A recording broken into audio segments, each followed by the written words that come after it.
You can do Nayania Baria, Nayania Manania, Manania. You can do Nayania Baria, Nayania Manania, Manania. From the New South Wales Aboriginal Land Council, this is the A Cuppa and Yarn podcast. Yama, and welcome to A Cuppa and Yarn, brought to you by the New South Wales Aboriginal Land Council. I'm Michelle Aleksandrovics-Lovegrove. Thanks for listening in. I hope you're enjoying our podcasts where we speak with inspiring Aboriginal people about their lives, their memories, what inspires them and what's important to them. Some of the people we'll yarn with are household names. Others are some of the many Aboriginal people around Australia doing great work and making a difference in their communities. One of the most important life areas for all of us is health. And Aboriginal and Torres Strait Islander health and well-being is a complex area where issues like land, connection to country and water, and living on country are beginning to be considered more deeply by health experts and policymakers. Our guest this week is a Yorta Yorta woman born in the Lake Macquarie area of New South Wales, who worked with a number of Aboriginal and mainstream organisations before falling into, as she said, health with the Victorian Aboriginal Community Controlled Health Organisation, or VACCHO. Summer May Finlay says her time with VACCHO was the start of her vocation in Aboriginal health. She's very active on social media and was a key expert in the popular hashtag IH May Day, or Indigenous Health May Day, and hashtag Just Justice movements on Twitter. Summer's currently living, studying and working in Wollongong on the New South Wales south coast. I hope you enjoy A Cuppa and Yarn with Summer Finlay. You can do Nayania Baria, Nayania Manania, Manania, Manania. Welcome, Summer May Finlay. Thank you very much for agreeing to have a cuppa and a yarn. Oh, pleased to be here. And we've already had one cuppa, haven't we? We have. It's my second already today.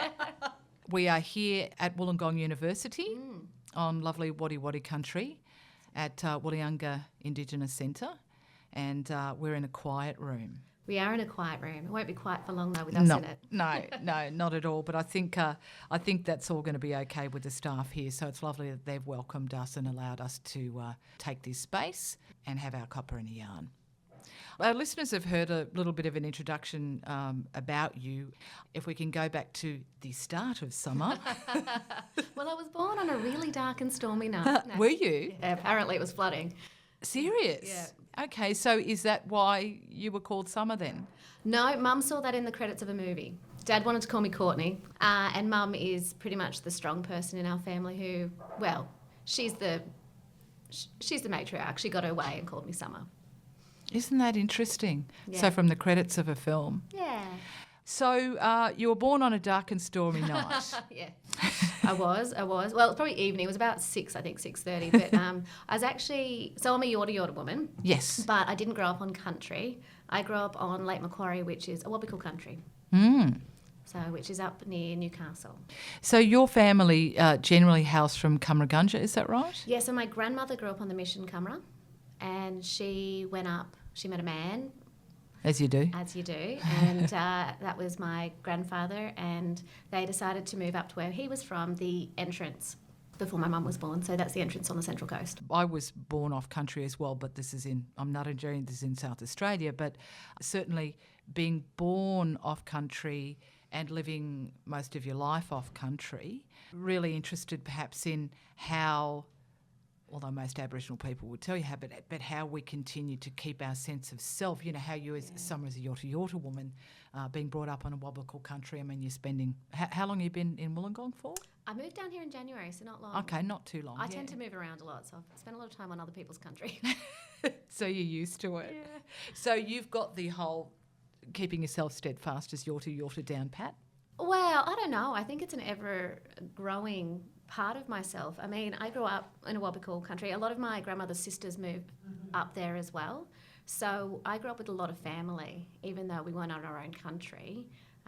I was saying to you before, my middle name is May, which is my grandmother's middle name. She passed away before I was born, but her sisters and then her children and my cousins all are in Newcastle. So, and a lot of them married into Warramai. But so I grew up with family, so I never felt when I was younger, I didn't really know that I wasn't, I never felt not connected to where I was because family was there and you're connected to family. Yes. But then as I grew older and I started to understand more about what it meant to be an Aboriginal person and, that connection to a place that I'd never actually remembered. I had been on Yorta Yorta country when I was a little one. But as an adult, I have started to explore what our country is and what it looks like and get to know my mob from down Victoria. So I lived in Melbourne for a couple of years. And a lot of our mob are around Melbourne way. So I've spent a fair bit of time, tried to spend a fair bit of time on country. And what was that like? First time I actually went there, I felt like a bit of an imposter. And I think we all feel like that because I was like, I actually didn't know much about this country and it's beautiful. But I think the more you actually get to know the people that are there and the place in and of itself, and it's on water. And so everywhere that's water, I feel really connected because I grew up on Lake Macquarie, which is a lake with the beach down the road. And, the more I talk to people and connect with the elders in particular, the more connected I feel to them. With that, because I knew that you were born and had grown up there, but I only found out this morning you're actually a land rights person. You're a member of Warramai Local Aboriginal Land Council. I am, very much so. My mum's on the board. So as I said, a lot of our mob married into Warramai. My brother used to work at Warramai and then was on the board, so it made sense for me to join the Land Council. So has your mum been on the board there for a while? 8 years or so. Oh, a couple of years. Yeah, everyone knows her. Like I'm known as Rhonda's daughter or Kyle's sister. No one knows me for me because I haven't lived up there. Well, I lived up there when I was 19. I moved away and then I came back in my mid-30s for a couple of years. So everyone knows my family up there for sure. Yeah, that's really lovely to hear because it's a beautiful part of the world and it's a fabulous lauk too. I've been up there a few times to do stories for Land Council and I love it. It is. Andrew Smith is probably one of the biggest reasons why it is actually as successful it is. He is an amazing CEO. The board is obviously instrumental, but Andrew, he's the bomb, really. He's the bomb. He's the bomb. And his guidance, with their projects and taking back cultural control of the dunes, with Sand Dune Adventures and actually protecting the middens. I mean, the story of that is amazing. And my brother Kyle was actually working at the Land Council when Sand Dune Adventures and was involved in setting that up. So that's certainly been something that has been very successful for the Land Council and is a really interesting way of introducing people to culture in the area. So It's now got to the point, though, with that where it's like, another Gold Tourism Award. Oh, dear. Where are we going to put this one? The shelf's crowded. Going straight to the pool room. No. With your memories of Lake Macquarie, your siblings, clearly your family unit is very, very strong and connected with each other. Any interesting sort of childhood memory? You've got a couple of brothers, don't you? Got 2 younger brothers, although they would like to think they're older than me because they boss me around. Of course. Yeah. But I've got 2 younger brothers. They are, one actually was working at, as I said, Warramai Land Council. He now works for National Parks. And I've got another brother who's a physio, the youngest. Yeah, okay. And Mum and Dad are still in the house that I grew up in on Lake Macquarie. So it's, beautiful going home. And my auntie unfortunately died during childbirth, so our cousins, her 4 kids, came and lived with us for a while and have continued to live with us on and off for even into adulthood. So okay. I have memories of growing up with my brothers, but also with my cousins. Yeah, so and that's a very Aboriginal thing to do, isn't it? It was funny, I was at a funeral on Friday and they were talking about how Auntie Beryl would bring all of the clothes out of the wardrobe and put them on the floor and then put a blanket over the top and then put blankets over the top of the kids so everyone could sleep on the floor in the 3-bedroom house if there wasn't enough space in the beds. And I remember Mum once pulling all the mattresses off downstairs and just sleeping all the mattresses, all 7 of us, just kind of lined up during the school holidays. I bet you loved it. Did. I thought it was fantastic having the cousins around. And even when they went back to Uncle Mark, they would come during school holidays or, as I said, came and lived with us for different times. And it was just like, I don't know, it was just fun. Mum and Dad probably found it less fun with 7 kids tearing through the house, but... All around the same age, same age-ish? No, we ranged. So Charmaine was born premature, and that's when Auntie Sharon passed. So she was born, I was 5, my brothers were younger, and Chucky was about 3. So it was probably from 0 to about 8. Yeah, okay. So, yeah. That works. Yeah. I mean, it probably was handy for Mum to have a couple of older ones, because then you could look after the younger ones, which is what they did do. You mentioned one of your brothers is a physiotherapist. Yeah. And you having gone into the whole health area, so I know we've sort of made the jump from childhood to, hang on. To adulthood. Yeah, so were you always interested in health?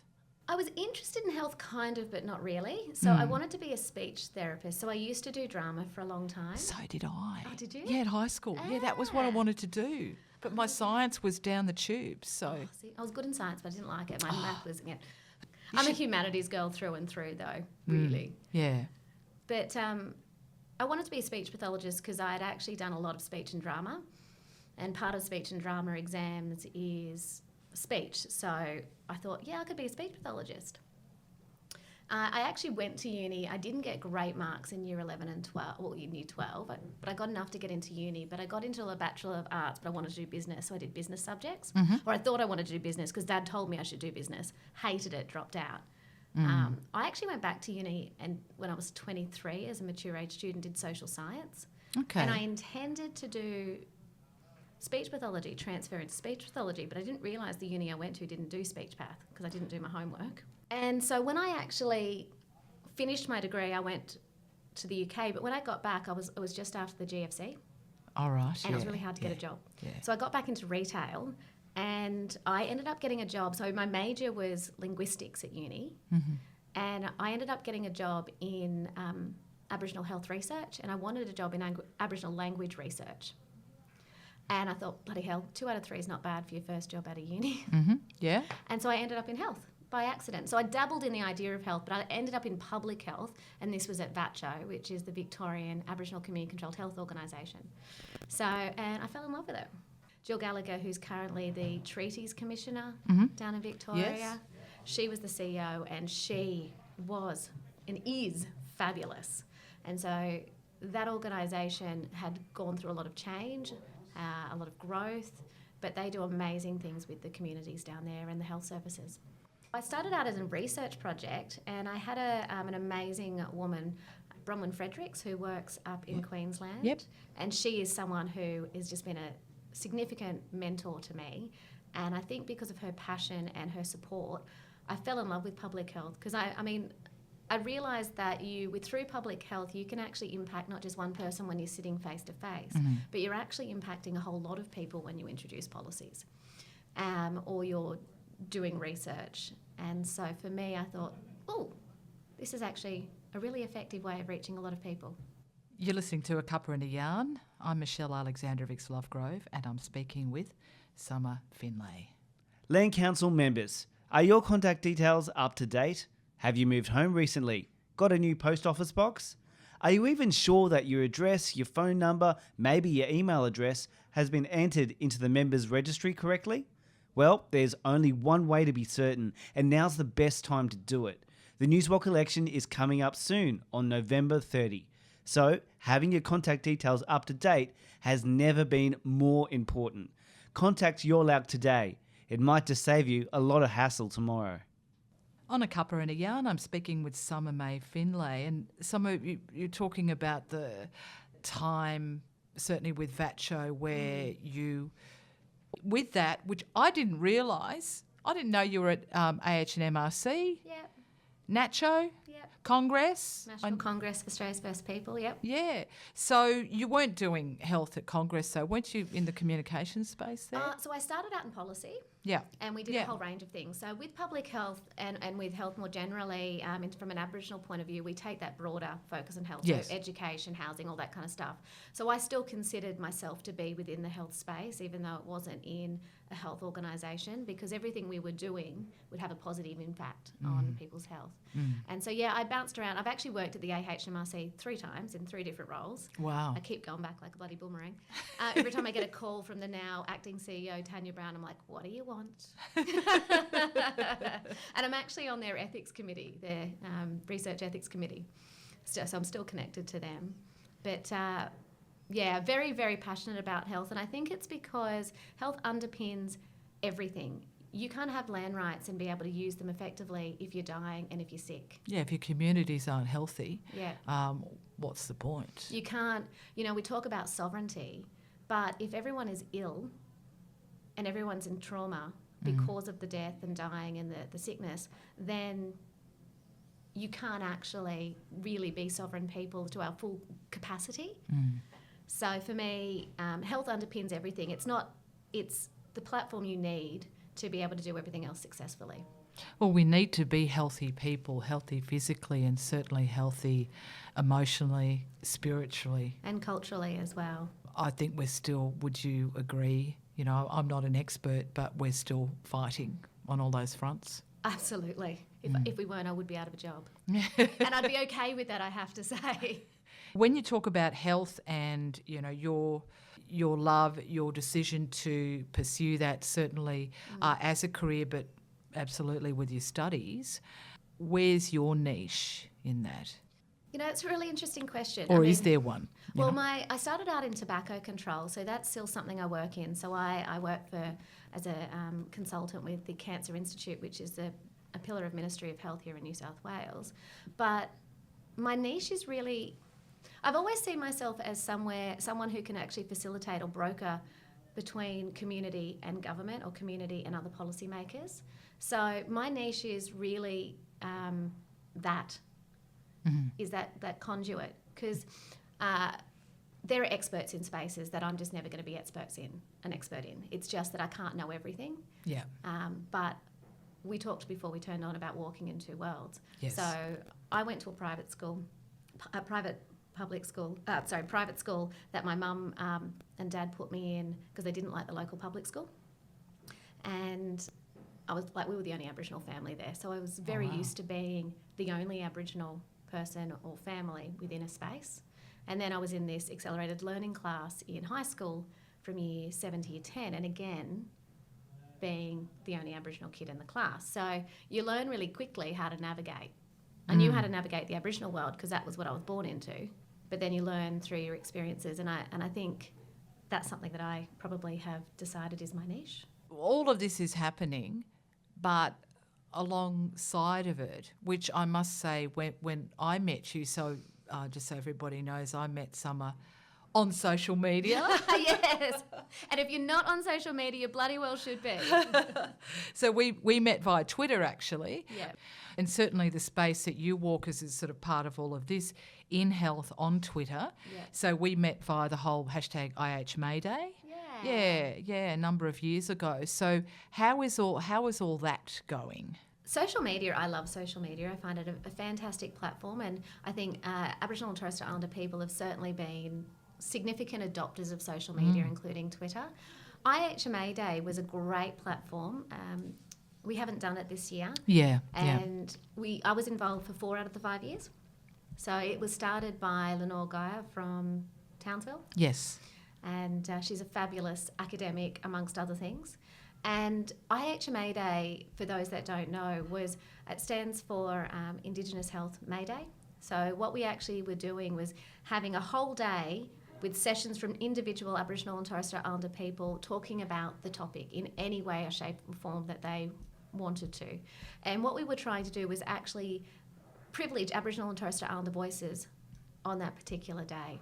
And non-Indigenous people were encouraged to listen and retweet. And some amazing stuff discussed. It was. I mean, it was fantastic. We had everybody from young people who were new to Twitter. We had academics. We actually hosted one of them here with Bronwyn Carson when she was here at Wollongong Uni. And we also had people like Nova Peris when she was the senator. We actually had Linda Burney and also Ken Wyatt 2 years in a row. So we had people from a whole range of areas and fields and expertise, and also, current jobs. So it was fantastic, and it was probably one of the highlights for me on Twitter every year. But the other thing which I think was pretty significant that we started, and this was with Croaky, was Just Justice. Mm-hmm. So that was a series of articles that we wrote or published around the over-incarceration of Aboriginal and Torres Strait Islander people, with a strengths-based and a solutions-focused. And Just Justice, even though the book was published back in 2017, with all of the articles, 90 plus, that had been written for that series, it is still being used on Twitter. Yeah, isn't that great? Very, very chuffed about that. And I have to say, that was the day that when I got that physical book in my hand, where we started this out as a conversation with Tom Calmer. Well, Melissa Sweet started a conversation with Tom Calmer about it, and then had a conversation with me, and next minute we have a book that's actually profiling Aboriginal and Torres Strait Islander people and solutions to the over-incarceration. And that's one of the other things, I think. I kind of straddle the world of public health research and academia, and I also write, because I think I started writing for Croaky back in 2014 because I was sick of hearing about the crap stories of Aboriginal people in mainstream media. Yeah. And I think we've had this conversation before. Yeah, we have. Where the way people tell stories about us is not the way that I sit and feel about Aboriginal people, my family. And I think you're talking about me, you're talking about my family, you're talking about my friends, and none of what you're saying actually relates to our lives. It's those negative stereotypes and those really emotionally charged articles. And so I wanted to write stuff that was stuff that our mob would actually go, that reflects me. It's still talking about some crap stuff in our communities, like the over-incarceration, but it's doing it in a way that makes our communities proud. Thanks for listening to the all-new Cuppa and Yarn podcast, brought to you by the New South Wales Aboriginal Land Council. We love being able to bring you the inspirational stories and tales of all the brilliant people making such a key contribution to Aboriginal affairs right across this great state of ours. There's lots more to come. We'd hate for you to miss out, so hit subscribe and be sure to tell your mob. Now, back to today's yarn. This is A Cuppa and Yarn. I'm Michelle Aleksandrovics-Lovegrove, and I'm talking with Summer May Finlay. You're talking about tackling negative stereotypes, etc., as presented in media. You're clearly someone who, which is just so great. You see something and go, okay, what can we do? Very good at navigating the tricky waters of Twitter, which can be really great when the platform is used well. Not everybody, though, is perhaps as adept at turning sort of a negative into a positive, or saying, well, okay, this is what I can contribute to take it out of that negative realm. I know, and you'd know very well, a lot of our mob, we see those stereotypes, we see that stuff that's written about us, that's said about us, and we get angry and we rant. And there's nothing wrong with a good rant. Nope. Any advice from you on when we see that? Because, sometimes I read stuff and I just feel sick, or I'm disgusted. I tend to rant a bit. I think we all do from time to time. Yeah, because that plays into health as well. For me, I rant, but I tend to rant in the safety of a telephone call to my mother, or my partner, or someone who I know is, it's like they're like a vault. Good. Yeah. And so for me, there is a rant. One of the things, I don't know, but I look at people who make negative comments or are writing crap stuff, or even sometimes our mob who are saying stuff that really, really is actually harmful to us more broadly. And I actually feel really sorry for them. And I remember having a conversation when I was at National Congress about, it was a bunch of the Aboriginal staff saying, we love being Aboriginal, and started talking about all of the things that we loved about being Aboriginal. The connection, where you walk into a room and there'll be a bunch of white people in the room, but you sense an Aboriginal person and you do that little nod, and then at morning tea... Yeah, you just did it. And then at morning tea, you actually go and make a beeline, right? There is some connection that we have that is intangible and can't be explained. And so for me, I think about the misinformation that people often have, which actually leads them to have negative beliefs about us. And, at times I'm not up for educating people. Sometimes I'm exhausted. Sometimes I'm just sick of the crap, to be quite honest. But other times I kind of think, I can say something and I don't expect to change their mind. But if they start hearing all of the same stuff from different people, then maybe eventually they'll come on board.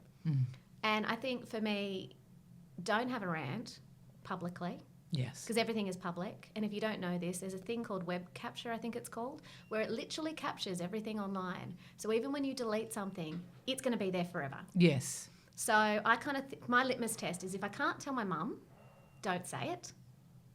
And if someone I care about is going to kind of look at me and like, should you have done that or posted that, then I don't post it. But it doesn't mean we don't have emotions or don't get upset. But it just means that we don't do it publicly. I'm big on not airing dirty laundry publicly.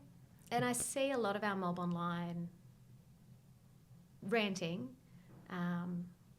and I actually don't think it does anyone any favours. And selling themselves, carrying around that anger is really unhelpful. You know, and one of the things that I find really challenging is I'm doing a PhD, right? I'm sitting with you at a university. We have an Aboriginal centre. Things aren't great. Things aren't perfect. There's a lot of stuff that needs to happen. But I can tell you things are better than when my grandmother was born. Absolutely. And I sometimes think we don't stop and remember the good stuff that has actually been achieved as often as we should. And our mob have fought. Like we look at the Charlie Perkins of the world and, you know, the freedom rides, but there's lots of things in every community that have been done that are really successful for our mob. And I think about, well, if they've done that over this period of time, then we need to be doing more as well. But we also need to be reflecting and saying, we've had some really good stuff. We've got more people doing PhDs. We've got more people in government. We've got Ken Wyatt, who's the first minister in cabinet. So, yeah. Exactly. We're not building on the struggles of the past. I do find sometimes that some of our mob maybe are building on that because there's a whole period of growth and positivity that has occurred, and that's what we need to keep building on. Yeah, we've got to make sure we agitate to maintain it because there's always the risk of losing it, going backwards. But there is also a huge need for growth. So is that why, you know, talking about sort of building on things, it's your PhD territory now? Yeah, so the PhD, I started the PhD because essentially I love learning. So learning's something that's really important to me and I feel like I learn every day. But for me, the PhD I knew was going to give me a competitive edge. So we work in a white world. We live in a white world a lot of the time and it's based on hierarchy.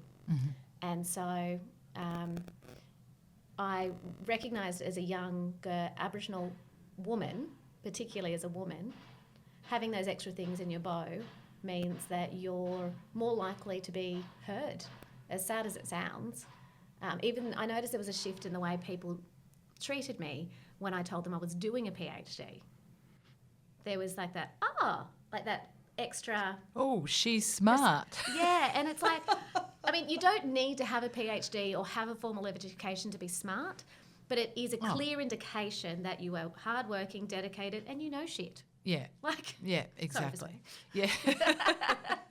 That's a very good point. And I think that, for me personally, I have the capacity and the skills to be able to go to uni and do these things and hopefully use those to make change for our mob or work towards change. And so therefore, I feel like it's my responsibility to do that.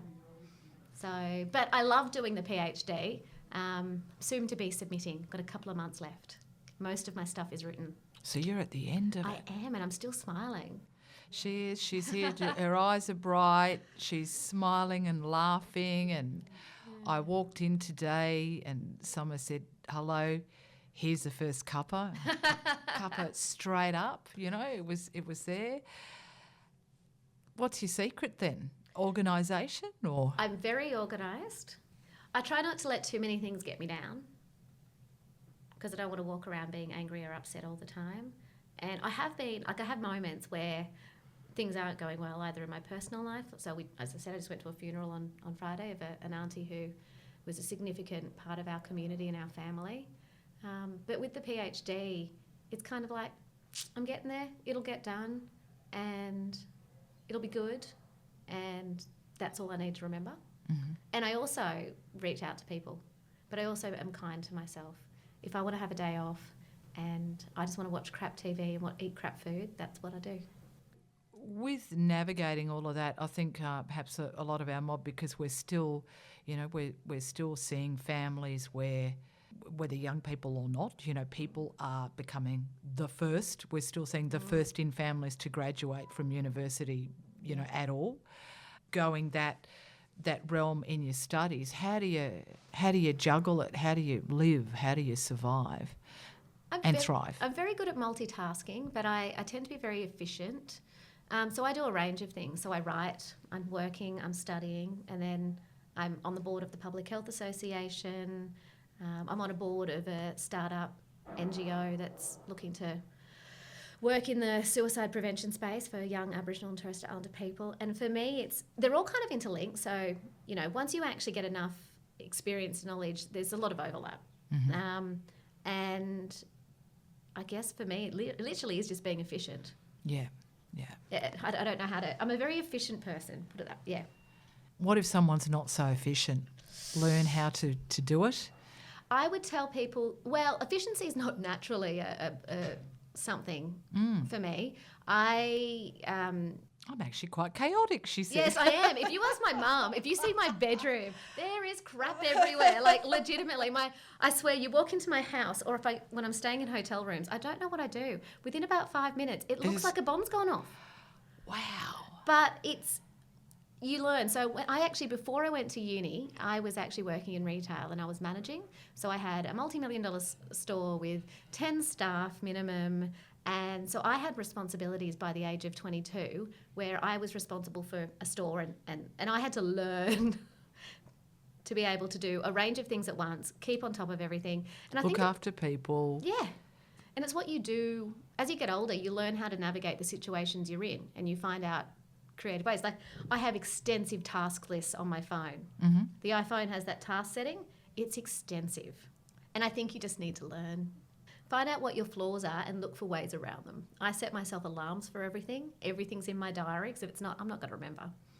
This is A Cuppa and Yarn. I'm Michelle Aleksandrovics-Lovegrove, and we're speaking today with Summer May Finlay about all sorts of things, about health, about life, about being organised. Yep. Just gave you my 2-minute tip on. There's something I would really like to cover off on, because I was fascinated by it, and I wasn't aware that of your participation in this. Before we wind up today, that's the International Indigenous Health and Wellbeing Conference. Yeah. So that was held only recently, a few weeks ago. It was. You wrote an article for SBS where you gave some 5 takeaways from that conference. So first up, that was held in Darwin. Yes. And it's an international conference, eh? Yeah, and it was the second one Lowitja had put on. And you've been to both of them? I have. Yeah. 2 best conferences ever. Yeah, why is that? I think it's because it was actually run by our mob for our mob, and we had Indigenous people from all around the world. And I go to conferences a lot, and they're very structured and very academic. And when you go to like an Aboriginal conference like the Lowitja conference, they're delivered in a way that is run by our mob for our mob, and I don't know how to explain it. And if you're Aboriginal, you'll get it. When you walk into a space, it's like coming home. Mm-hmm. And so both of those conferences were like coming home. In your article, 5 takeouts. Do you mind if I just go through the list? So number 1, think cross-disciplinarily. Is that right? Yeah. So what's it? So everything, we are connected, everything's connected? Is that it? Yeah? I mean, we often work in silos. Like, you see government do it, you see universities doing it, you see organisations doing it. And I've worked in organisations where the policy team doesn't talk to the comms team, or the research team doesn't talk to the policy team. But ultimately, everything is connected and should be building on each other. But also, we should be building on each other's strengths and complementing our own skills with somebody else's, because ultimately we all want the same thing. Yeah. So basically, stop being so precious and work with other people. Yeah, good. Speak in language. So this is the International Year of Indigenous Languages as defined by the UN, and one of the things that was really clear at the conference, which was one of the themes, is the important role of language. I grew up not speaking my language. Yeah, same. Like lots of us did. And there is a massive movement of reclaiming language, and we have the right to our language. And so the importance of language around it as a communicating tool for culture. Culture is embedded in language, and so if we want to reclaim who we are fully as people, we should be trying to speak language where we can, and we're all going to be at different levels, and that's okay, but just saying to people, it's your right, take it. Speak Our Truth History, which really plays into this year's NAIDOC theme as well about truth-telling, doesn't it? Absolutely. So we were really lucky to have Bruce Pascoe, author of Dark Emu, there. And we always talk about our truth, but even as a young Aboriginal woman, when I was at school, I didn't know our history. Yeah. And I teach our history as one of my lectures in Social Determinants of Health here at Wollongong Uni. My students don't know our history. And so we need to be talking our history, and we need to be not shy about the crap stuff as well. And so we just really need to be open and honest about our history, and hopefully as a nation we can actually come to recognise that this country wasn't great for us. How do you find student reaction? I was going to start the subject looking at legislation, and I actually found a lot of my students were actually really distressed. I actually was talking about it, and I think we're a little desensitised as Aboriginal people because we live and breathe it. And I actually just stopped and looked at my class and went, oh, wow, there's some distressed faces. And I actually stopped and asked them how they were feeling. And people were feeling upset. They were feeling deceived because they hadn't known. That was actually quite surprising to me, how little they knew. I shouldn't be surprised. I actually started off with saying, I don't want you to feel guilty. That's no good for anyone. This is not about white guilt. This is about you understanding the history of this country, to understand the current situation with Aboriginal and Torres Strait Islander communities. Now, there are some fabulous things within our communities, and there's some not so good things. Some of those things are actually a legacy of history, so you need to understand how we go from history to now. Because a lot of people say, oh, but that happened a long time ago, or that legislation was changed in the 60s. But people don't recognise the ripple effects of past stuff. And it goes through our communities, and we carry that burden. And so, again, they did feel really crap, and we got them to do reflective journals, and their journals actually showed how crap they felt. But most of them moved on from that, which was positive. Which is something for them, but certainly for us, as your fourth takeout from the Darwin conference was be courageous. Yes. That was something that Chelsea Bond actually called for. And I think we all need to be courageous, and I know it's difficult, but if we're all doing it, then we're all doing it together. And I think that as Aboriginal people, if we sit back and we don't actually fight for our mob in our own way, so we don't actually have to be walking down the streets, or we don't actually have to be writing articles like I do. But even if you're just pulling up someone who's making a racist comment saying, hey dude, that's not okay, then I think that we'll have a better country. And we have a right to be courageous. We come from proud, strong mob. And what's happened in the past may make you feel less proud, make you feel less strong. But that doesn't mean you are, just the way you're feeling. And you need to know that you are strong and you should be proud of it to be Aboriginal. And that means you should be courageous and just get out there and be Aboriginal. And be Indigenous. Yes. Number 5. Because we often go into spaces and we actually try to fit in with them. And if we're working in a non-Aboriginal organisation, then we try and actually often, because it's the path of least resistance. But if we're doing that, what we're actually doing is conforming and assimilating. And we have a right to be who we are as Indigenous peoples, and they actually, as institutions, should be adapting to suit us. Otherwise, you're putting a black face on a white way. And I don't think any of us are going to benefit from that. So we need to own our indigeneity, and we need to actually walk in there proud and say, actually, no, this is an Indigenous space as well, and these are some of the things that I need out of this space. And so we're in this Indigenous space Yes. at this university. You're at the end of a PhD, which is, Yep. you know, you could say was a non-Indigenous space, but it's a Doctor of Philosophy, isn't it, in Aboriginal health? Yeah, public health. In public health. And look, I mean, here's the thing is, like, I look at Albert Namatjira's paintings. He painted in watercolour, and yet what he was painting was his country. So it's still an Aboriginal painting using white methodologies. Yes. And so from my point of view, if we are in a space and we are truly Aboriginal within ourselves and confident and expressing that through, say, a PhD, it was always going to be an Aboriginal piece of work, even if it is a piece of paper that was originally created by a white system. My PhD is very much an Aboriginal piece of work. I'm an Aboriginal woman, my supervisor's Aboriginal, communities I work with are Aboriginal, they've endorsed the bits that are relevant to them, and I have an Aboriginal leadership group. So the casing is white, but the heart of it's black. That's a good way of putting it. You being 2 months away from submission? Maybe 3. Okay, all right, we'll say 3. I'm an optimist. I keep saying it's only 2, but Soon. Soon. Before the end of the year. Yeah. Absolutely.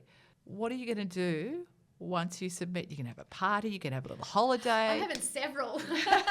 So I have a special bottle of wine, which is my favourite bottle of wine, which is in my cupboard behind my towel. So every time I open it up, I see it, and it's a reminder to submit the thesis. But I actually want to have a party when I submit. But when I graduate, I want to have another party down in Adelaide. Oh, lovely. Because I'm doing my PhD with the University of South Australia. Yes. And so I want to invite all of the people that have supported me in South Australia, because I've had my family up here and my community up here, but I've had my friends and community down there. So I'm going to have lots of parties and lots of dinners, and yeah, because it's a big bloody thing. Because you talked about first. I was the first person in my family, at least in the Newcastle region, to finish year 12 and then go on to do my undergrad, then a master's, and now a PhD. You become, not by choice, but because you are the first, a little bit of a role model, and you're setting the path for the future generations to say, or future, you know, PhD students, hopefully, to say, I can do this. Well, Summer, thank you so much for your time and for sharing everything that you've shared with us today. Congratulations on being almost at submission stage. And, you know, hopefully people will continue to listen to this, and it will be after that point. I wish you well, and I hope, you know, if you have a party here in Wollongong, please invite me. Oh, I Love will. to come. Yeah. Alrighty, thank you. You can do Nayania Baraya, Nayania Manania, Manania, Manania.